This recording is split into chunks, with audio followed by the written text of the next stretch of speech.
Welcome and good evening as we talk about the difference between the last time Nibiru was here and this time.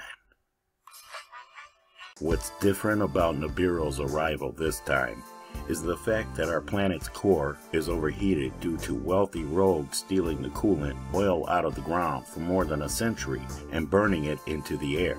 Our planet is now lighter with a warped orbit, and it is magnetized easily to celestial bodies, making the prophecy about the cleansing being by fire and not by flood a more probable outcome.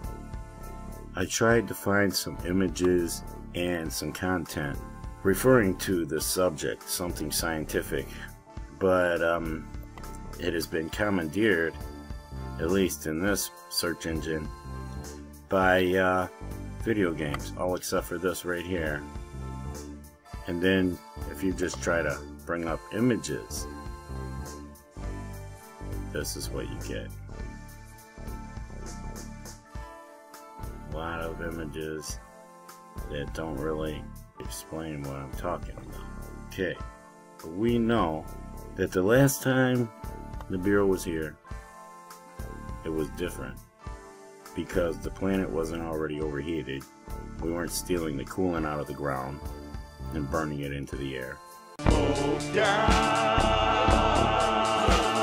smoke down, smoke down. Our magnetic core was not overheated, and the planet could approach without actually being magnetized to our planet. Atmospheres actually touched, as is described in the Bible. This time, okay, now I covered this before in another video, but for those who are new or just seeing this one video, you can see in these hieroglyphs the technology that was here, okay? And it was not supposed to be here. So the days of Noah, that's out of context. That's from like a statue or something. Anybody can see that. But as in the days of Noah, time-traveling angels of death went backwards in time after identifying the targets who brought the rogue technology that was not supposed to be here yet to this planet. And they went back in time and killed the parents of them and the grandparents of them before they could spawn to stop this from happening. But the cleansing of the flood, which happened almost 1,000 years later, because it took a while to build the ark, old school, hundreds of years. But the cleansing of the flood did not wipe away all evidence, and this was probably for a reason, to give credence to the sound doctrine that's taught about this now. Hey, you feel like helping me today? No, unless you mean help you achieve orgasm after I get a nut in you. It's pretty much widely received as common knowledge that there are ancient signs of modern technology.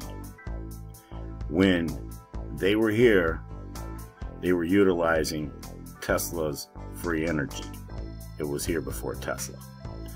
And Tesla rediscovered it, or was given it by an entity that was giving humans a choice. Would they be parasites that destroy their own host? Would they let a few entities do that to the whole world for wealth? Or would they utilize Tesla's free energy invention, which is what they used back then, and they didn't damage the core of the earth? Oh, hell no! Oh! It's better.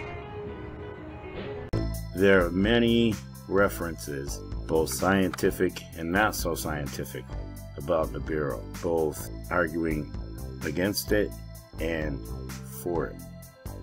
Its reality. They say that Nibiru caused Noah's floods. Well, it's possible because Nibiru may have caused a magnetic pole shift that later resulted in a physical pole shift. And when the planet flipped, there were floods. There also could have just been a magnetic pole shift that caused the floods. And not all the earth was flooded. China has history that goes back to this era and actually records these floods. The reemergence of reference to Nibiru is not just by those who would be considered nuts or nutters or theorists of some sort. It's also being talked about by what some would consider to be reputable sources.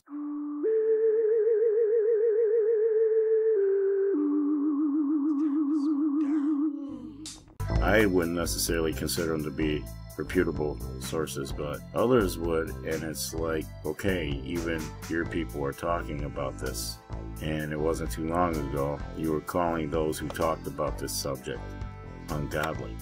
So it's something to consider what we have coming and the reason why it will be different.